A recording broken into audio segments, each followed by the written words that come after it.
Welcome everybody to So You Wanna Get Fat podcast. I am your host, not your typical chef, Briantsao, with my wonderful co-host, amazing smelling co-host. By the way, you always smell very good. His name is Chef Paul Frenchy, the animal, Dynamiel. As long as you don't smell like an animal. Actually, I should let you introduce yourself. No? No, you did a good job. We're good. I did a good job? Yeah. Oh, okay, all right. We'll just leave this in. We're good. Okay, all right. How are you liking my shirt? I really like your shirt, 80s vibe, the cassette tapes. A lot of people these days don't know what a cassette tape is. They don't know what a pencil and a cassette tape has to do with each other. Yes, I've seen the meme too. Guys, welcome to another episode. We are coming to you from our new headquarters, located where, Chef Paul? Oh, right on Restaurant Row. Yes. Right above my restaurant. Right, and under. How convenient. Sandwiched. We are sandwiched in Paul. All things Paul. Yes, we are. We're between my workspace and my living space. Yes. Literally. We have known each other, I just realized, Since season one. Since season one of Beat Bobby Flay, available now in the US on Max.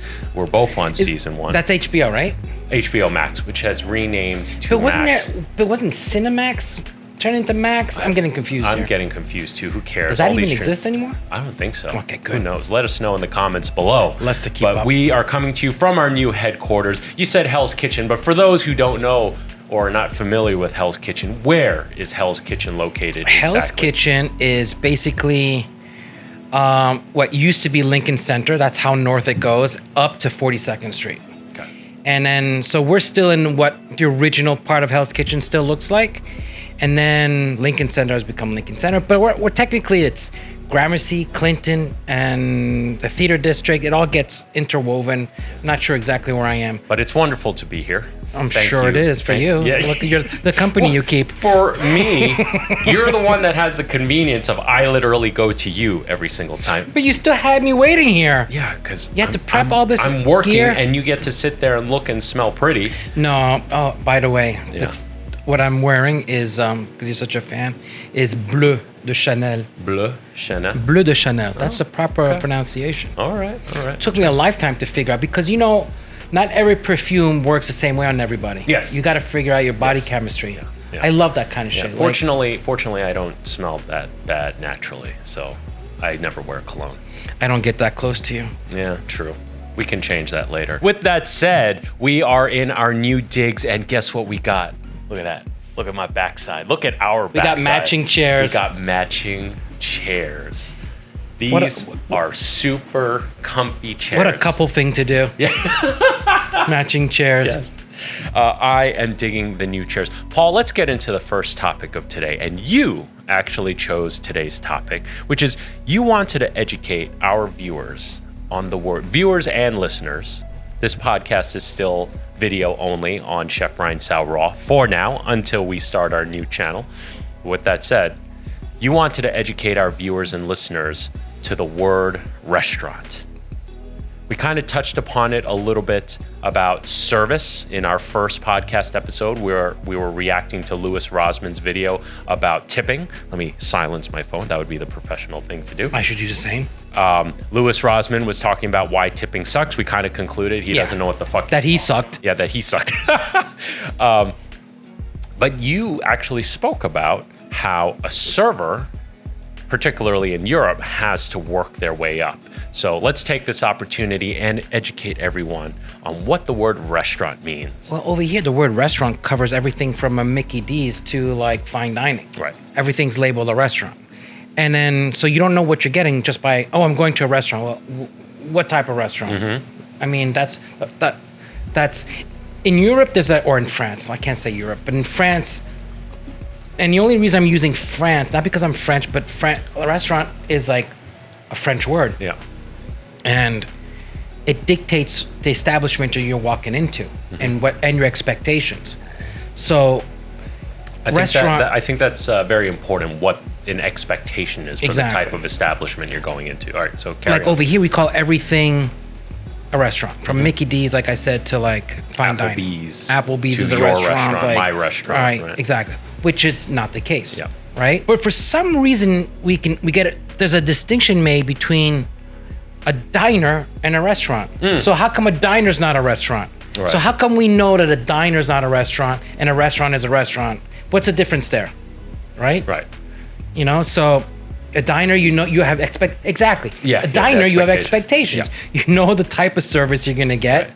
and you know the type of food you're gonna get. Yeah, so you a know? diner is typically about, you're not necessarily looking for the highest quality. Obviously, that's going to be a bonus, but when No, you say can get high diner, quality. That's not the Well, what question. I'm saying, the But expectation. the price point isn't going to be over through Right. the roof, right? Right. But like a restaurant can be. You know what I mean? Okay. So what are these classifications of different types of dining establishments? It goes from cafe, Okay. where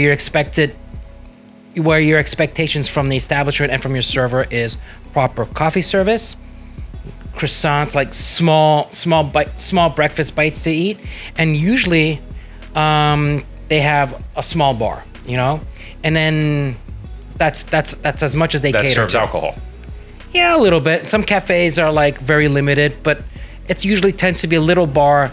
Like breakfast turns into the bar afternoon, right? No, you have your bistro, then you have your brasserie, Okay. then you have your restaurant. Okay, so and let's- each step. Let's do one by one, right? So Let's you make have sure I your- don't confuse brasserie and bistro. I think brasserie is the next step over the cafe, Okay. and then you have limited choices of food. It's usually like comfort foods, right? Mm-hmm. You don't have much choice in what you're gonna get. It's usually like neighborhood joint, a lot of like workers coming in for lunch and they just sit down and they get fed. Brasserie would be the next step where you have a more No, you mean bistro. bistro. Yeah. Yeah, So bistro. cafe, brasserie, Bistro. Okay. Or is it the other way around? All right, let's. You know what? That's what we got Google for. So type in eating establishment echelon Eating establishment. How the Echelon. fuck do you spell echelon? ECHELLON. E-C H H E E echelon. echelon. Okay. The eating establishment. Was that too complicated a word for Google? Let's see. Or just go French eatery classifications. Okay. French eatery. Classifications. I don't think many people Google this because nothing's. Brasserie, bistro. Okay, here we go. Okay. So let's Decrypting French restaurants, brasseries, bistros, table d'hôte.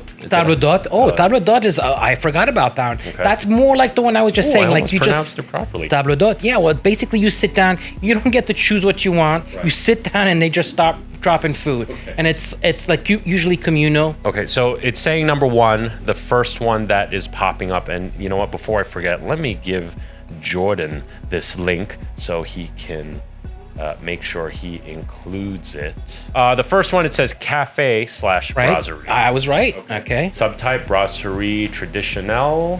Brasserie traditionnelle, where you have like you can go all across France, and your expectations on the choice on the menu are going to be the same. Okay. Right. And then bistro or bistrot. I don't know.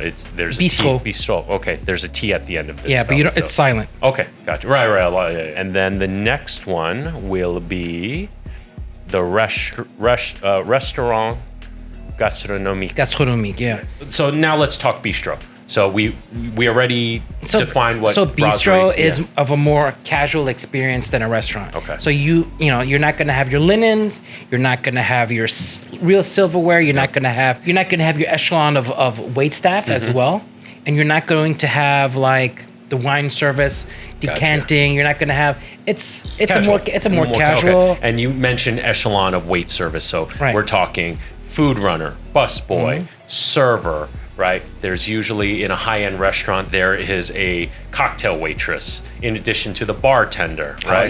Listen, you can go through the whole. There's a lot of. There's a whole ton There's a of layers. whole thing. Yeah. But the thing is, you're expected in France to graduate from cafe to table d'hôte to brasserie, bistro, to your restaurant, and then you might be a waiter at a brasserie or a bistro, but you ain't gonna be one at the next step. You might Right. be like a food runner at the next one, so you can learn what to do. Gotcha. So you don't just pop in and say, oh, can I get a job? He's like, well, show me what you've done. Mm-hmm. You have to grow. There's expectations of knowledge. Right. Like you have to know your wines. You have to know your foods. You need to know your locales, especially if it's a neighborhood joint. Particularly in France or in Europe. Yeah. The region from where, they don't put Merlot or Cabernet Sauvignon, which is the grape varietal. In Europe, they go by region. Yeah. And that is a whole nother... It was the hardest class in CIA. Even I get. Listen, before we even move on to like all these subjects that I don't pretend to be an expert on anything. Oh yeah, same here. No, right? no, yeah. We are 100%. We are agreeing that we are two big dummies. Oh, right? we're both idiots for Right? sure. No, I agree with you. Because what I learned from other people like doing podcasts and everything, and I don't. You know better than I don't look at their but apparently people take us to heart. Yeah. Well, okay. So, I was doing some research on some new channels for us to react to, and there's one channel called The Mythical Kitchen. And I was checking their channel out for the first time, wanted to see if this is something good for us. From what I understand, because I only watched half of one episode, the guy who hosts it is not a professional chef. He is just an enthusiast. But the level of knowledge this guy has far surpasses you and I. Do you know what I mean? Like the Wait way a second. We're not stepping on Guga's. What do you mean? Wow. Let me meet Guga first. No. Well, I mean, listen. I think it's fair to say like Guga's level of knowledge specifically for beef and protein probably surpasses us. Surpasses Definitely. us because he's been able to dabble and play with we've never had that luxury. Right. We've never had the luxury to waste. And yes, we didn't have the luxury Not to waste in a bad way. Right. Like waste of being able to experiment. Right. We were never allowed to experiment. Exactly. And that is what I came to realize is in our field of being a professional working chef, actually what makes us stand apart from the average citizen who's just cooking at the average person cooking in their home is that we have the benefit of actually of the repetition, right? Which is key to success. Which is the key to one of the most important things of the restaurant. I'm sorry to cut you off. Is the consistency. Yeah. Repetition reeks of consistency after. Yeah. It's the reward. When I have customers, I can't believe we're celebrating 40 years of business. Congrats. And thank you. Oh, and you're gonna put out some special merch. Oh, right? yeah, we're gonna do some merch. Yeah. So look out for that. We'll shout it out, guys. I'm not saying which day we're celebrating because it's gonna be a whole year thing. Mm-hmm. 40 years is a whole year thing, right? But when you have customers, I've been coming because don't forget, 40 years in this location, right? But damn. But we were on the Upper East Side for a good 45 years before that. And that was opened by your pops, Marcel, right? Well, his older brother. Oh, his older brother. There's a huge age gap between my dad and his older brother. Rest in peace, Marcel. Almost like a generation, yeah. That say, I've come to your restaurant for so many years and it tastes the same. That's one compliment. Mm-hmm. Then there's another compliment where, I came here 10, 20, 30, 40 years ago. That's another compliment. Mm-hmm. But when I get customers that say that we've been coming to your family's restaurants and this dish is exactly the same as I remember it 50, 60, when I had nothing to do with it. Right. You know what I mean? I had to reproduce that consistency. Right. That's what I like to hear. That's special. That is special. That's super special. So we're veering off a little bit. Let's go back to the meaning of a restaurant. So cafe, brasserie, bistro. Now restaurant, we touched upon it, but can you elaborate a little more to you? What is a restaurant? What does a restaurant that mean? At least in France. Should have an educated service, an educated staff, kitchen, front of the house, back of the house, all of it, right? I mean, from top to bottom, right? From the greeter, right, to all the way to the dishwasher. I mean, you go into these restaurants, the dishwashing section alone is impressive, right? And there's hierarchy in that as well. You have your pot and pan guy. You have the guy who's in charge of the machine, right? And he doesn't want anybody touching his machine, right? And then you have the people if there's a lot of volume, then you have people literally sorting dishes, sorting out dishes. Dedicated sorter. I mean, it's insane. But let's also talk. Let's talk a little bit more about what defines a restaurant in the topic we're talking about. Expectations. It goes back to expectations. China, silverware. knowledge in the service of how to serve somebody. Right. You know, which actually, French service, Russian service. Yeah. So, for example, one small little detail is you typically don't want to drop the plate backhanded, right? So if I'm the customer, you want the plate to come open-handed this way.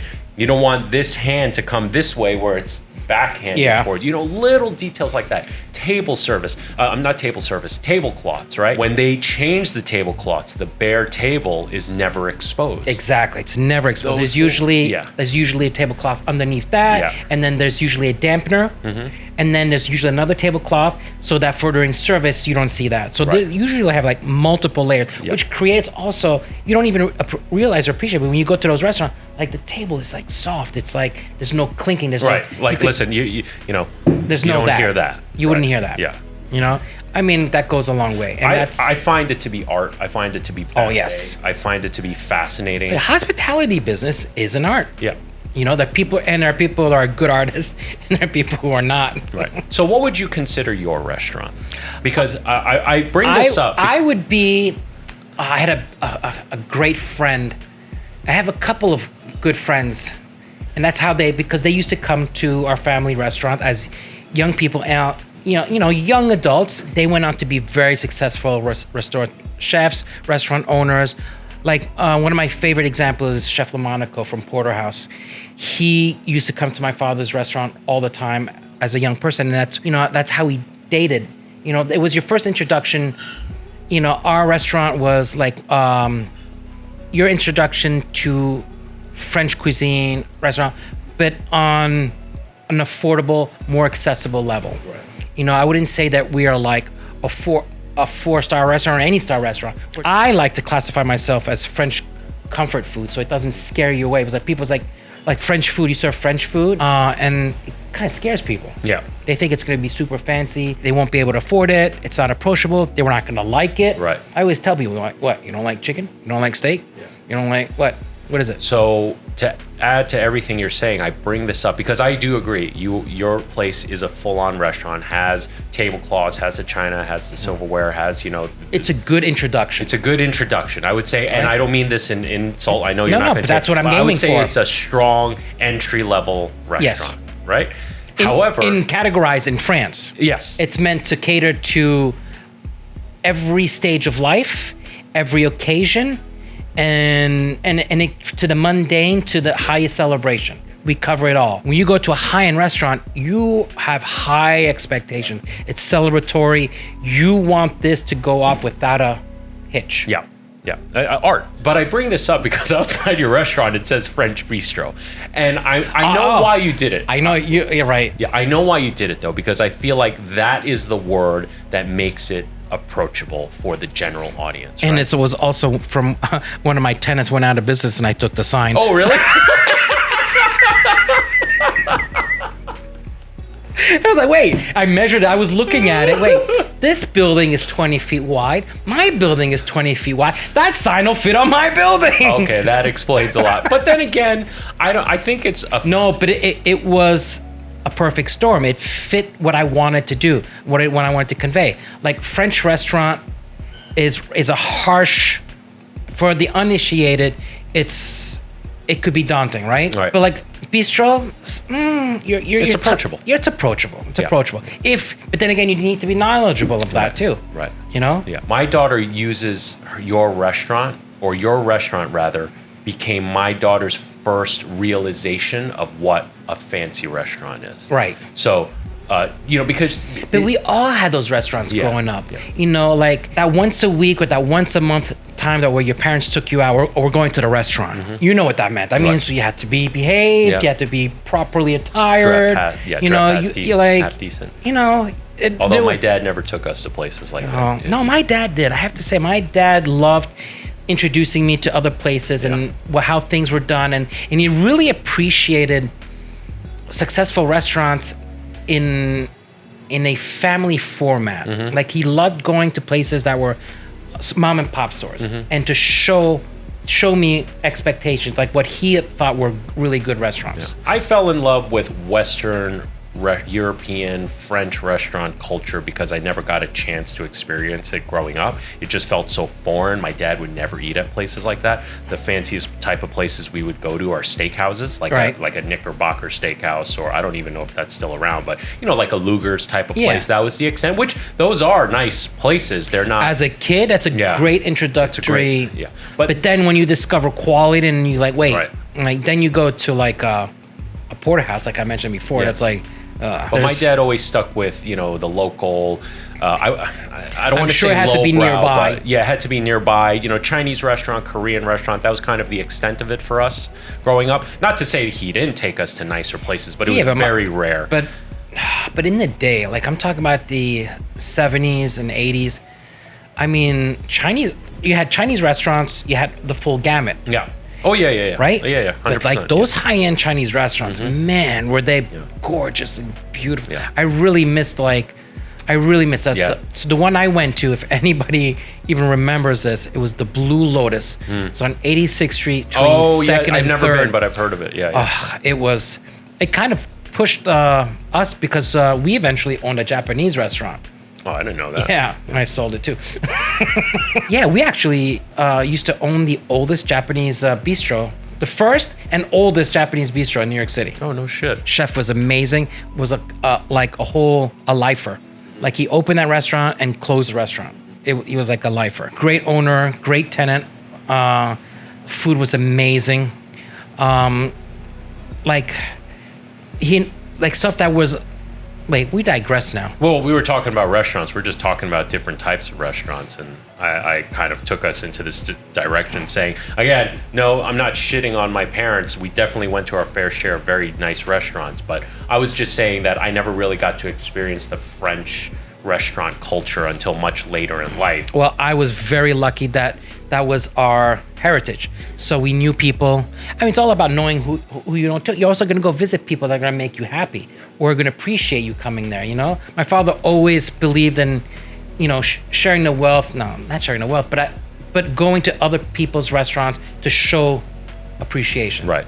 You know what I mean? Very cool. Like jealousy was not up his, because our industry was like very jealous in the old days. Very, and now I feel like it has changed now. We're all helping each other a little bit more, at least trying. Yeah, I would definitely say your place is a solid entry-level French restaurant. My place is certainly fast casual. It's a much simpler operation, no table service. It's, self-service, if anything. You order at a counter type of thing. Very different business model. At the end of the day, all we care about is good food. Yeah. Right? Yeah. So that's why like calling everything a restaurant bugs me. You know what I mean? Like McDonald's shouldn't be classified as a restaurant. Right. It's a blanket term in the States, particularly though. But we should be classifying the latter. I'm trying to think of in Chinese if there is classifications like that, and I really can't think of it. Like, we are starting. Listen, it's starting here. Yeah. I mean, fast casual is a new term. It's to make sure fast casual was invented to make sure we're not a fast food joint. Right. We're not a Mickey D's. Right. We're not a. I guess that's what like Five Guys, Shake Shack. They want to. Chipotle. Yeah. Okay. I would say they're fast casual. Right. I think they started fast casual. Yeah. I'm sure they paid a lot of money to PR to get that. To push that. Yeah. To push that. Because you don't want to be classified, and I understand that. Fascinating. I'm actually glad we covered this. It was a lot of fun. What do you guys said think? That there was no oomph in that. Fast. I was like, next subject. No, show some more energy there. What the fuck are you talking about? We just have this shit's been filming for 20 minutes already. Okay. It's like 1/3 of the podcast right there. There's a lot of ground to cover, buddy. Or what the fuck else do you want to talk about in regards to restaurants? I think we were too educational there, and it's fun. And not entertaining enough. No, you let us know. Do you want us to just get dumber? You guys want us to talk more about dumb shit? And this is water, people. Actually, you know what? This is water. You know what? That's a great segue to some dumb shit. You want to watch some dumb shit? All right, let's watch some dumb shit, people. All right, so this is my buddy Oompaville, Caleb. He's based Oompaville, as in Oompa. Yeah, well, the name of his channel is Oompa. He has two channels, Oompa TV and Oompaville. It's a buddy of mine. I actually collabed with him once. This guy? This guy right now. Oompa right here. Yeah, good-looking guy. He is a good-looking guy. He's pretty cut and ripped, too. Not that I was paying attention, just, saw it on his socials and shit. He's got the gay porn mustache, though. So Caleb, I love his channel. I follow his channel, and he did a video on the pink sauce lady. Are you familiar with the pink sauce lady? Zero. All right. Why you keep asking me? You know I don't know shit. I don't watch any of this crap. Because I'm trying to build up to it on a podcast, a little suspense. All right, you just had to kill it, huh? I want to give a shout out to Caleb because he started a candy company called Sour Boys. I just picked some up. Ooh, pop that open. Yeah. So Sour Boys candy. What's special about his? Well, he wanted to... Oh, see, now I put you on the spot to sell it. He wanted to expand into other areas of business, and he loves candy, and he just started a candy company because he loves candy and he wanted to make the best candy. Yeah, there's an actual whole story about how this candy company came to be and how he got scammed by somebody who built him a machine. We'll react to that at some point. It's actually a fascinating story. But I wanted to support him. I wanted to buy some of his candy, so here you go. Shout out to Sour Boys. I bought this with my own money. Caleb did not send this to me. In fact, he probably doesn't even know I bought it, which is okay.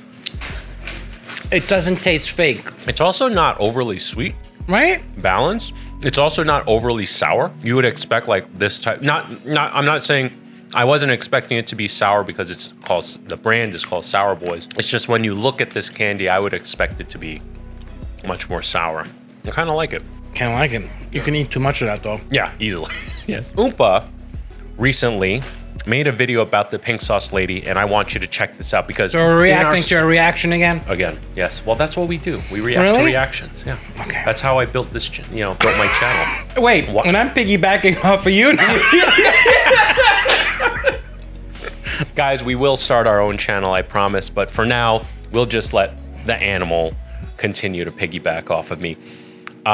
This video kind of displays the worst parts of social media fame and how you have to be careful with it. But the reason why I picked this is because it has to do with a food product. So let's watch this. Okay. Do you remember pink sauce? Well, I certainly do because I'm also in the food manufacturing business. Go to sour.gg, buy candy. All right. Back in June of 2022, a woman named Veronica Shaw, aka Chef P, I think. I'm not exactly sure. Put Terrible up a name. video of her eating this stuff. Pink Chef P. Is it a noun or a verb? What is it? What the fuck? I don't know what it is, but it's disgusting. The video went pretty viral. It has like 800K views now, and it's been a whole year. So Is that this video Pepto-Bismol? launched Chef P. No, but it looks like it. That's what I thought it was. Honestly, I didn't know what pink sauce lady was or pink sauce was until I met Caleb and Ordinary Gamer and one other dude. The name escapes me. I was on a podcast with them. Nux Taku, shout out to you guys. And they're the ones that introduced me to pink sauce. No, not pink sauce. No. And now it turned out she wasn't exactly ready for the level of virality that she But it's got actually and the amount of orders that she got. Like the title, pink sauce, didn't scare me. It's the visual that you showed me that bothered me. Because a pink sauce is basically a vodka sauce with pink peppercorns. Well, no, it could also be guava. Try it. Oh, true. Yeah. But we went to the visual, so ixnay on all that crap, eh? I ordered like 5 bottles of it, and mine were all refunded. And the Bismol dipping sauce was very popular for a while. Here's her filling bottles in her kitchen. Pretty funny. Her second video. Oh, he's calling it Bismol dipping sauce. Needless to say, things didn't exactly go all that well for Chef P because the pink sauce looks disgusting, and a lot of people like me, assholes, were being rude and saying that it was neon and gross and disgusting, and how could this be okay to eat? Has the FDA investigated this? People are going to get sick. How is it safe to transport that? Does she know what she's doing? Does she have any experience food manufacturing? So it's like in-house? Yeah, and she's just making it out of her house and selling it online. There's that's a recipe for a fucking lawsuit. Oh yeah. Yeah. You open yourself up to a lot. You cannot just make something in your house, bottle it up, and sell it. Like that's a recipe for disaster. There needs to be a chain of command, people. Yep. Chain of command. Okay. from containers to ingredients to processing to storing to oh my god, it's on and science. On and it's on science. and on. It's a completely different level of food production. What food did I used to sell? Oh, dressing. And it was called French Kiss. And the reason I called French Kiss because it was a garlic dressing. You know how your breath stinks from garlic? Yeah. So I thought French Kiss was like an appropriate name for that dressing. Nobody steal that. That's trademark, people. Now you're starting to see why I picked this video. Chef P was just a normal lady who blew up and had an insanely high demand for a magical pink sauce. Oh my god. The demand was so fast, it even looks like Pepto-Bismol bottles. The ensuance of that. I will say she did claim this. I am known for having high quality everything I do. Do not come for me. The pink sauce definitely will have nutrition facts and is also going through quality testing before we begin shipping. In her home kitchen. Yeah, fucking right. Bullshit. Awesome. So with that being said, it's probably fine, right? Everything, you can just buy whatever you want from Chef P and you'll be fine. You'll be in the land of the living when you eat the delicious pink sauce that looks so yummy. All that she did is she admitted guilt, though. That's all she did. She should have been better off.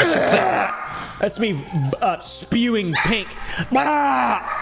Oh wait, there are videos of people eating the sauce? Was inundated and people's orders were Chef delayed. PP now. So when I ordered it exactly a week ago, it said that's estimated to be here today. But then this got sent out like a few days later, pretty much saying that they can't approve it until the 27th, which was only 2 days ago. And if I click the little track order thing, it just brings me here. And if I go to here to shop, it just says that your order's been confirmed. So I'm not sure it's ever gonna come. They were uncertain if they'd ever get it. I, for example, ordered the stuff. I spent $120 on it and never got it. I was refunded, fortunately. Wait. Got it. $120 for how much? Well, Caleb said he ordered 5 bottles. Still a lot. Still a lot. Okay. A bunch of people had their orders canceled. So I ordered the pink sauce July 25th. Days after sauce was sold out to be removed from site. I was reimbursed August 9th after being told my order would be fulfilled August 2nd. Some people ate it and thought it was just disgusting.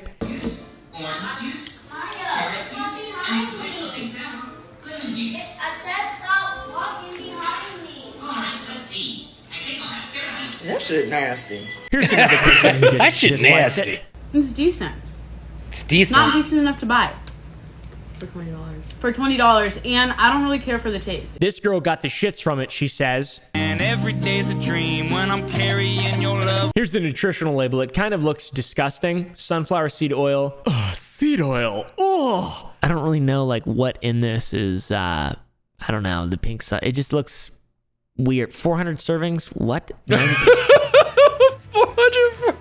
444 servings per bottle. Just make it 666. Very strange. The product arrived rotten for some people, which is not good. That's because it's supposed to be refrigerated. It is a non-shelf stable thing.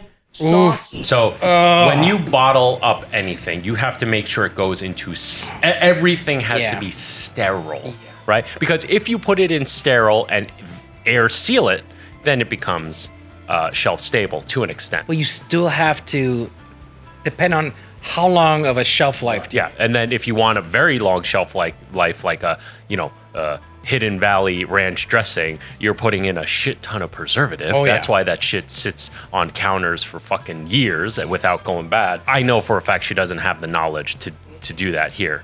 So she's making this out. That's why I stopped it, because my dressing was becoming more like too many artificial. Like I wanted like 5-6 ingredients, and that's it. And you can't do it. Yeah, you want to do it nation. You want to sell that product statewide. You can't fucking do it. You have to sell it out of your shop, your restaurant, whatever. Get it in small quantities, and that's it. You can't go too far beyond that. And I had to, I couldn't get a distributor here. It was so expensive. I had to go to Seattle to do it, which made no sense. Yeah. That was like the cheapest version of the process. So you had to ship it from New York. No. I had to give up on that. I had to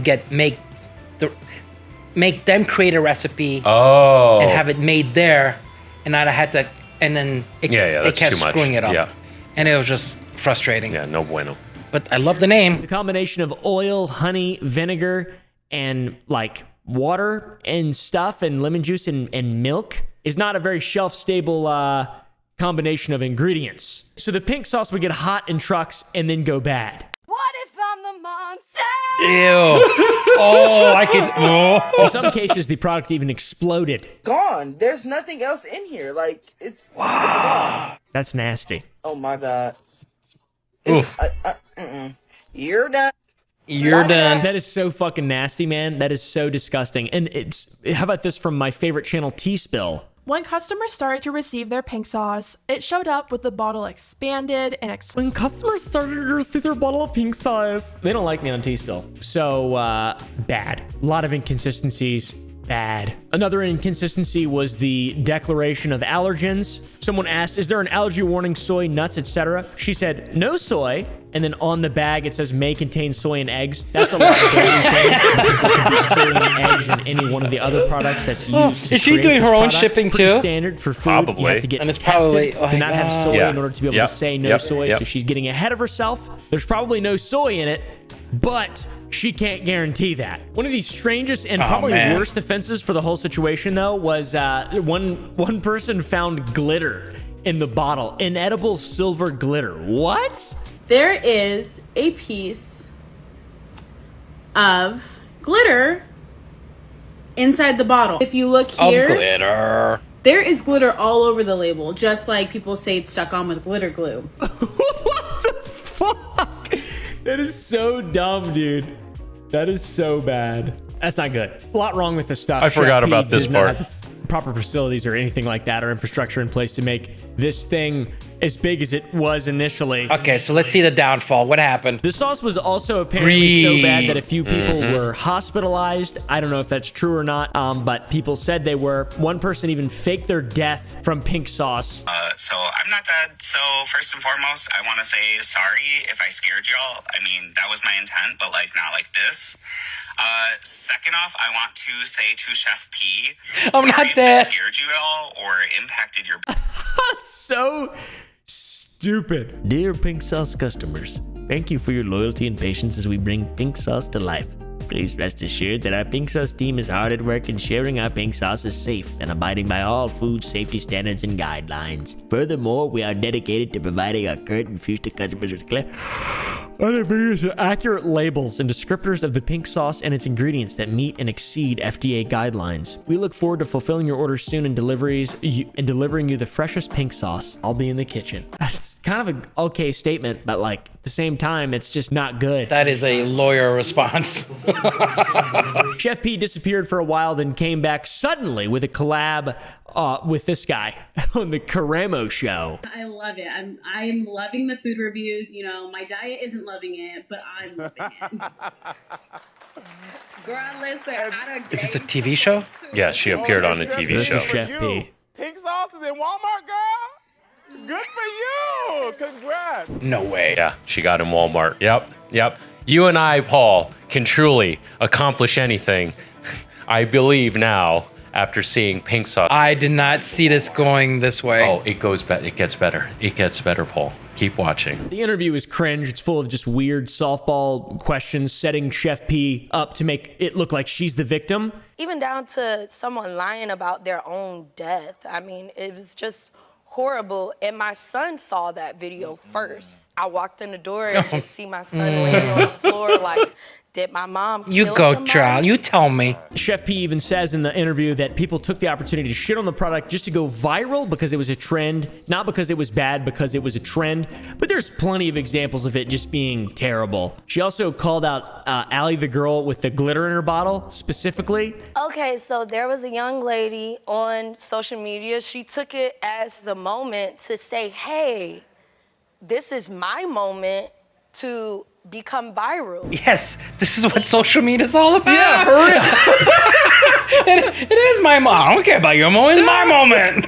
I'm doing it now. You're doing it now. She starts crying, going on a tangent about how she's inspirational to people. Very healthy behavior. Why? That's it? There's But more. like, oh no, she's gonna don't cry. There's no crying in restaurants. And, you know, I was a teen mom. My kids are like my best friends. Then they bring in Allie on the interview, which is awesome. She gets confronted by Chef Pee, and it's just so bad. Thing was fabricated. To be honest, you're not special. You're not special. Okay? So why should I lose my mind? Got everyone Even the clapping host for her. jumps on Allie and just says that the situation is mostly her. It's so dumb. It makes no sense. I think this is a moment of reflection. Absolutely, and I think it's a moment of learning on both parts.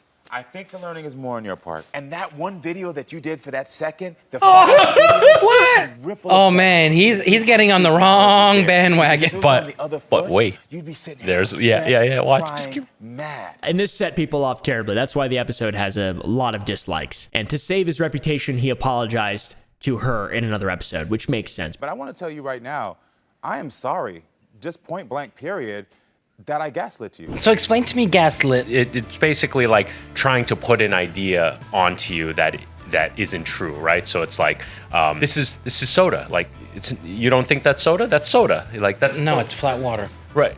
No, but like it is flat water, but I'm trying to push onto you an idea. But it says it on the label.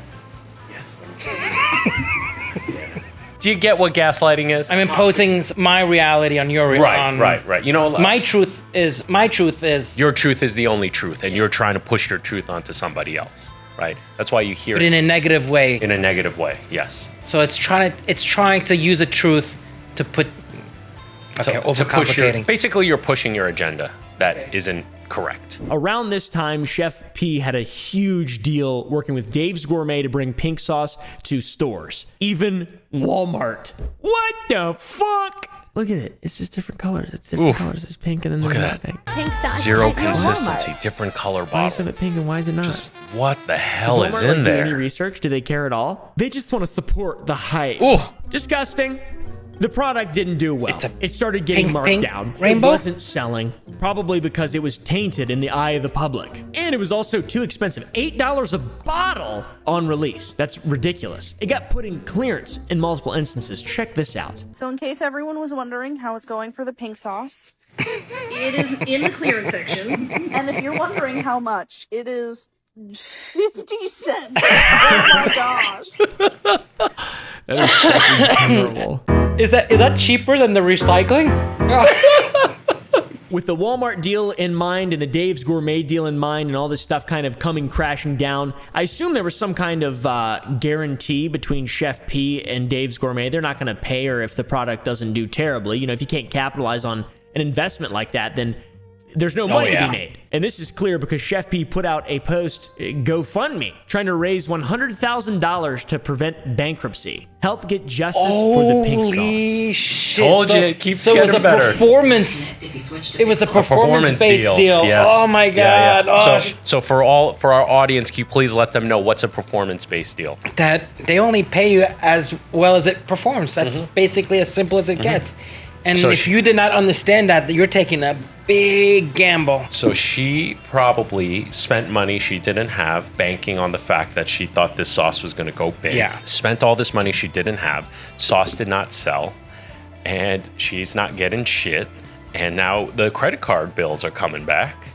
You know, mortgage or car payments are probably due, and she don't got money to pay for it. I mean, if she put as much effort into that, just that snapshot and into the food, maybe she would stood a chance. But oh my god! But this is the double-edged sword of becoming viral, but it's just so much more. You're just grabbing attention, and it could be good attention, yes, or it could be bad attention. But also, it just makes the stakes so much higher with a food product. That's the thing. I personally feel when it comes to a food product, it gets so much more personal because you are, like, in many instances, invading someone's health.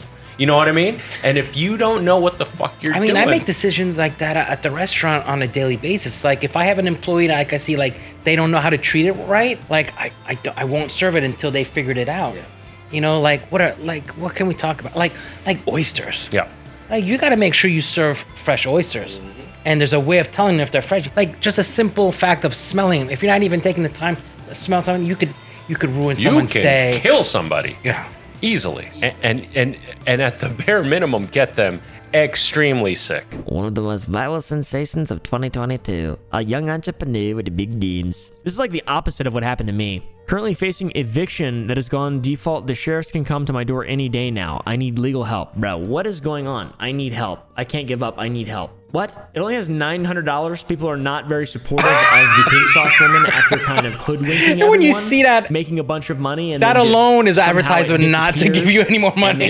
This is a terrible situation. She says in her thing that she made a few mistakes trusting Dave's Gourmet as a company that would pay her, and now they're trying to take everything away from her, which I'm sure that's probably not true. You can't just do that. She alleges that she's been lied to and that she's not being paid. This makes me think she signed a contract without reading it. Yeah, this is a company, performance-based deal is they don't pay you out unless the product performs, right? So she probably got no advance, no nothing. She was just banking on this product will be successful, spent money she didn't have, and that's why she's broke as fuck. But she's using the, I mean, that works across the board. Like book deals are made like that too. What else? What else is in that same category of like? Oh, I mean, put out and then paid partnerships. Like, for many YouTubers, they usually get paid a base rate, but certain brands will pay you out a bonus if you get certain. If you hit a mark, right? If you hit a mark of conversions into actual sales, right? Because I can put an ad on my channel all day long, doesn't mean it's necessarily going to convert into sales. Call me distrustful, but I feel like this is probably more to this situation. Chef P doesn't exactly give me the vibe of someone who does a lot of due diligence. Coming from someone who did a lot of due diligence. Oh, thank you. Chef P, we're on the same page here. I told you you'd like this guy. Know. And he's very eloquent, and because I would have choice words to say, and I'm just running through like. Everyone wants the uncensored version of Paul, but Paul also wants a career in YouTube. So we are getting the PG, not the PG-13. What you guys get? You're getting PG-13 right now. Yeah. No, PG. No, we're getting PG right now. We're on camera. They get the PG version of you because I know that. Not the X-rated. I know the R-rated version of you. R-rated for sure. Pulling on the heartstrings after a massive failure and kind of a weird borderline, I don't want to say scam because it wasn't really a scam, but just a train wreck of a situation. It's not working. The GoFundMe's not working. It's just gone more viral. The decks, it's all over. She's just X adding or fuel to Twitter, the misery. People have, it's ridiculous, man. I mean, 8.6 million views, my video, a bunch of other videos, and still not even $1,000. People genuinely just do not care. People even kept track of how many dollars the GoFundMe made in relation to how many views posts were getting. The GoFundMe has added $15 and 6.1 million views. Oh boy. Oh no, that's bad. That's not good. I don't think they're gonna hit 100K. Anything you do, you have to do some homework. Yeah. Come on. Hey, cut me off a piece of that sour. Here, just help yourself.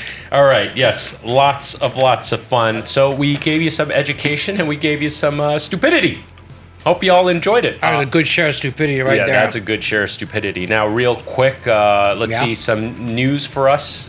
We are headed to Miami in a week. We are going to collab with Guga. By the time this episode comes out, we'll probably have come back already. But we are leaving in a week. Got to spend a few days with Guga. Will be Guga's first time meeting Frenchy. Frenchy's first time meeting Guga. And that was my laptop. Don't worry about it. Are you excited, buddy? I'm very excited. What are you looking forward to? Are you looking forward to like holding his pudgy hands? No, I want to cuddle. Are we going to walk in? Hello, how are you? It's going to be more like, oh, hermano. Oh my gosh. Wait, he's not Spanish, he's Portuguese. He's Brazilian. Oh, so what's Which they speak Portuguese. Yes. So let's end this podcast with some viewer questions. On a sour note, I put on Patreon, you can join my Discord, which there will be a link down below, and ask questions over there, but I always prioritize my patrons, so please consider becoming a patron as well. Link in the description below. Buddy, you ready to answer some viewer questions? Hit me. Okay, let's see. Dean S. Monahan asks, if you weren't a chef, what career path do you think you would have went down? Me? Mm-hmm. Porn star. No. I icky. Ugh. I'm very, no. I get skeeved out very easily, so no. I was very good growing up at combat sports and racing. I like solitary sports. I love risk to life type of sports. Like, you could die. I did all combat sports. My father was a fanatic at trying to teach me to be a good, to have self-defense, right? He's ex-military and everything like that. And it was just important for me to be able... He fought in World War II, right? Not that old, motherfucker. Okay. No, he's not that old. I mean, he lived through it, yes. Yeah. So he is that old, but just not... Okay. Got it. I enjoyed that a lot. I was very good at it until this girl gave me an elbow to the temple and I called it quits. Oh. Yeah. Okay. So it doesn't matter about size. If you have talent, you can KO anybody. Yeah. And that's when the literal light bulb went off because I was seeing stars for days. Oh, shit. All right. Let's see. If you're asking me, honestly, my answer is quite boring. I would just play guitar in a rock band, which I still kind of do. Don't you play bass? Play electric guitar. Oh, I'm sorry. God, you fucking terrible friend. My goodness. Charisse Douglas, we kind of answered this in the last podcast, but how did you two meet? When did you both know that the other would be a mainstay in your life? Oh, that's a good part of it. Ooh, that second part of the question second is part good. of the question is good, yeah.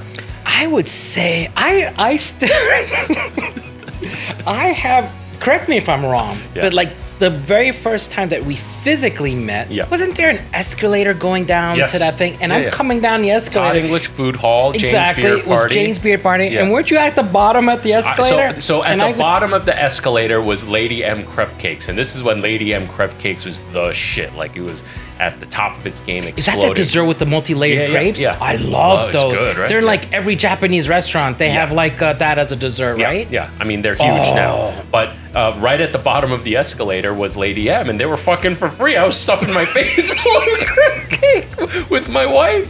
And then you came down the stairs, and when you came, it was like this. I did that Trump entrance? Yeah, you did the Trump entrance. And I was like, it's that fucking arrogant asshole from the same season as me. And I just went up to you and introduced myself. I don't know, was I brave enough to like ask you for your number? I don't know how we just like, or did we just bump into each other again later? But at that time, I think there's if I'm correct, there's like a picture with Men Who Dine. Yes, Gennaro and... Gennaro and Alan. Right. Yeah. And there's a third at the time. No, not at that time. I think the third guy was already got bumped? Yeah, I think so. Or left or something. Something like that. I still talk to Gennaro. Yeah, Gennaro's great. He came to visit me at the shop when it opened. Oh man, he's great. He's a great guy. Great guy. Love that guy. Sexy Italian. You are right. That we did not exchange. We took a photo. I just always remembered you as the arrogant asshole on season 1. And then they were hosting a dinner. I had that before season 1. You still have that. You have it after season 1. The Men Who Dine, who are no longer, they arranged a dinner with various chefs, and you were there. And I think we were probably sat next to each other or something like that. And we hit it off. And we just hit it off, and that was it. Yeah. Because we can't call it love at first sight, because we obviously... I remember we did karaoke. You did karaoke? We have a photo of us doing karaoke. Actually, that is the photo I used. That's the same night? I think it wasn't the same night, but I think that was the third time we hung out. Oh my God. Yeah. Well, look at... Oh, I am buffed there. I'm like skinny and... Whoa, that's sexy me. What year We'll is give that? it a shot for love. What song is that? That's the lyrics on the screen right now. I don't remember what year that is, but that is definitely us. That's a Bon Jovi song. Yeah. Right? Yeah, that is a Bon Jovi song. Yeah. Speaking of which, I did his charity too. Did you ever do his charity? Nah. Oh.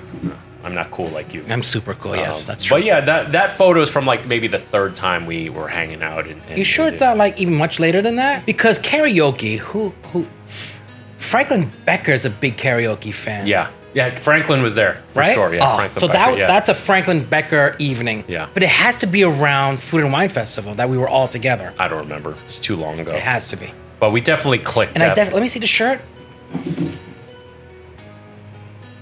Oh, it's definitely riding my motorcycle, because that's like the shirt that I wear. Like I didn't care about it. Mm-hmm. Like that would get covered with soot and everything like that. Right. Let's do one more question before we close out this episode. Just one? No. Let's do a few more. We do a few more. Okay, you're having fun with this? I'm liking this. All right. Because it's off the cuff. Yeah. I don't know what to expect. Oh, this is a good question. Smink Sura asks, imagine that you are going to cook dinner for the other person and their family. What do you prepare and why? I've done it 100 times. Yeah, for you. What are you talking actually, about? good point. We've done it for each other. No, you've never taken your family to my restaurants.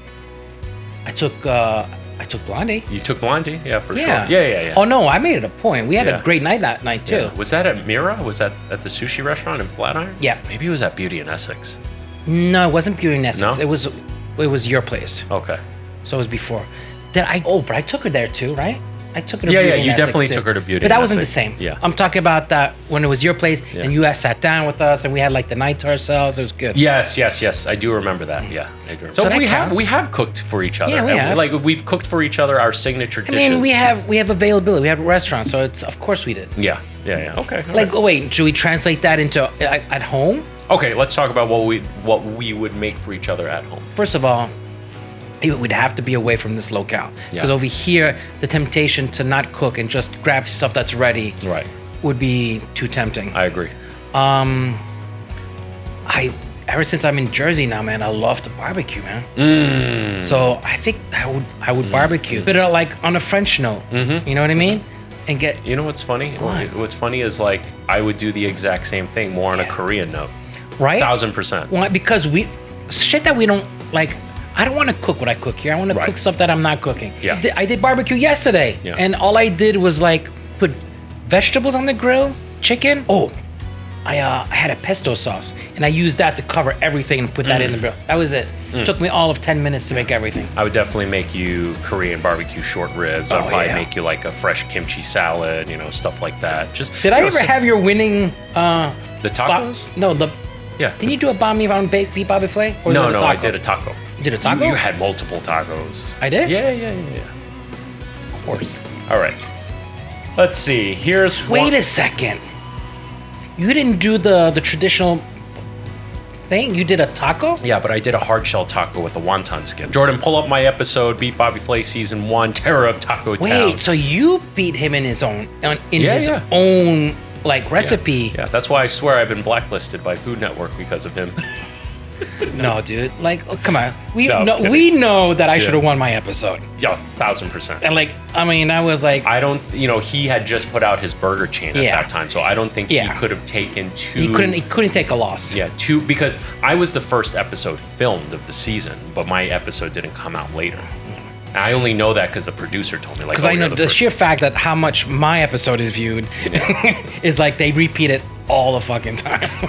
Yeah, do you get like congratulation texts to this day? Like someone sees the episode, like, oh, congrats, man. Yeah, I get it once in a blue But I moon. forget about it. I'm like, what the fuck did I do now? I always think it's a bad thing. That's the problem.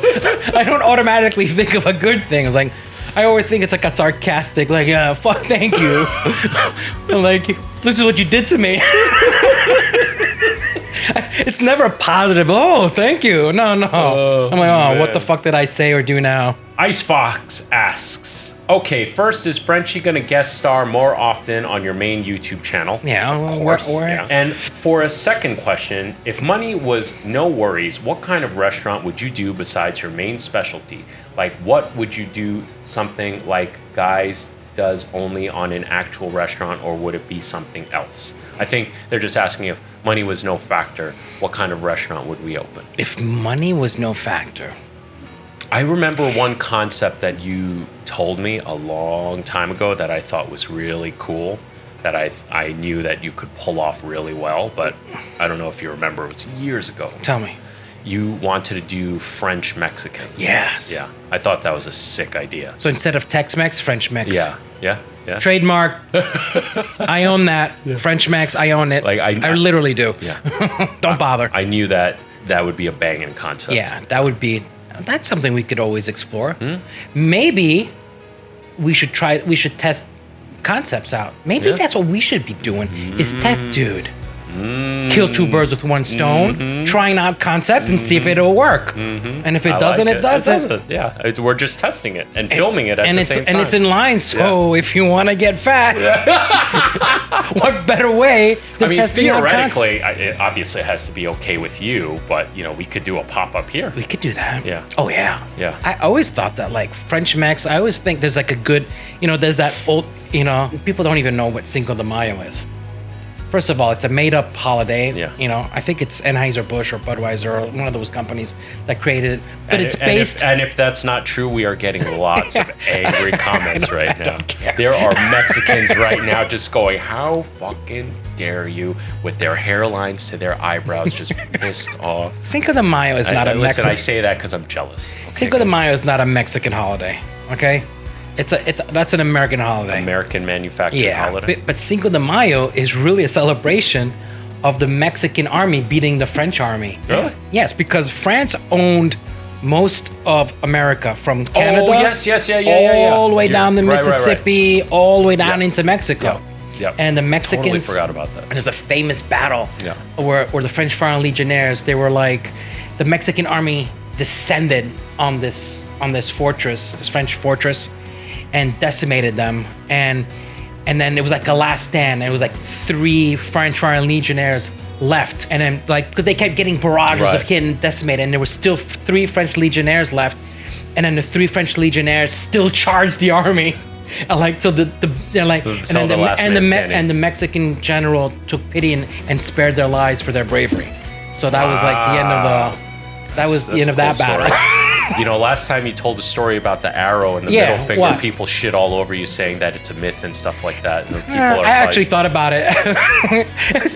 It's 2 different stories. Right. But hey, it's fun. It's fun at the end of the day. And people, listen, dude, we are not experts. We will be the first to tell you we're pretty fucking dumb. I mean, look. Take it as entertainment, not... This is the photo I put when I say, ask me anything, okay? So, just to give you an idea of who you're listening to. Yeah, but that's... you see, as long as there's passion in what we're doing, and that's passion. Yeah. Come on. We could be yelling out tickets, we could be blaring out a song. Yeah, we fuck with some Bon Jovi for sure. Oh, yeah. Oh, I like this one. Zoe Mac Ronane asks, most pretentious trends in the restaurant industry that you and Frenchy think need to disappear, other than salt bed because no beating a dead horse. I'm glad you brought up salt bed because I actually plan to have us react to Guga going to Salt Bed Steakhouse. So that episode's to come. That's a tricky road for me because I'm degrees of separation. So wait. Does La Frida supply them? Yeah.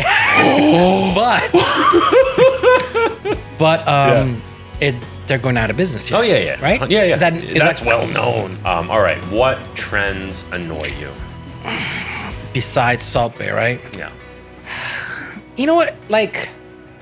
Oh, you know I don't like waste, right? So what's the biggest waste and show-off waste is like at the club, popping bottles and wasting... these expensive bottles and everything like that. I know exactly what you mean. I think it's a show of prosperity type of thing. I hate that. Yeah, I've never. I don't like waste. Any waste of food or drink that should be taken off. But I'm trying to think of something that's trendy right now that's like. You know what's a trend that I liked in the beginning that I grew to not like? Tell me. The eggs on top of everything. On top of everything. Well, I don't think an egg needs to be on everything. Yeah, well, it's more affordable than truffles. Yeah, true that. Because that's another trend. Truffles don't need to be on everything. You know what's actually, I know exactly. I know one that I don't like, and it's more of a general trend, which is social media visual food. So much food now is created on social media to be visually striking, but if you really, and I'm not saying all if you're of them, gonna eat it, you're like, if you're eating, oof. Yeah. Like you see these paintings, it's like, oh, that looks beautiful, but I know just by looking at it that it's gonna taste awful. Right. It's eye-catching. It's over the top. It's like caviar on Wagyu on fucking uni, and don't get me wrong, each one of those ingredients are fucking amazing, but I just swallowed the wrong way. Oh gosh. That's one trend that I don't like, when they make food that is particularly visual. And I remember working at restaurants where I was being pushed to do stuff like that to make viral content. And I get it, it's a marketing tool, but I don't like it. I fucking hate it. There's definitely we call that eye candy. Mm-hmm. Yeah. Right? Yeah. So I do have issue with that because eye candy is difficult to prepare. Yep. And I hate it on a whole different level. It's like you have to touch it. And you know how I get skeeved out. I don't like anybody touching my food. Yeah.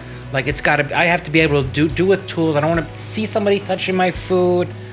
I'm like, it just grosses me out. So I know for a fact that like intricate, detailed, elaborate, like most of the time it's been touched too much already. That was a lot of fun. We will definitely continue to do viewer comments. But like my teacher said, can do better. And we will strive to do better. I hope you guys are enjoying these podcasts as much as we are. Let us know if you have any criticisms, suggestions, or ideas as we prepare to launch this new channel of ours. But this is... And do we have any asks, do we have any what? Asks. Is that a word? Can I say that? Do we have any requests? Like we get requests, like we're getting questions. So can we pop some questions out there? Yeah, what do you want to pop? Oh, we should remind people. So this is our new digs. And we want to fan art. Yeah, we mentioned this in the last. Here, I'm gonna let you present the Fosby. The Fosby. Come on, that's great. Come on. No, it is great. I like it. So we want to decorate our new digs with your art. In the description below, we will put the address. We will put the address where you can mail your fan art to. Please remember to put a return address, but also include a piece of paper that has your preferred t-shirt size. The first dozen to send us fan art will get a shirt, and as long as you provide us with the t-shirt size, we will send you the size that you request. And these are true to size t-shirts. All right? Can you tell everybody what the Fosby is? Well, the Fosby is the French onion soup burger. So you got your French flag. It used to be the Eiffel Tower, but people couldn't figure it out. So we had to change that real quick. Is that Italian? No, so French onion soup burger. The Fosby. The Fosby. Yeah, turn it around. Show them Fosby. Hashtag Fosby. Nice. All right, everyone. Hope you had fun because we certainly did. This is the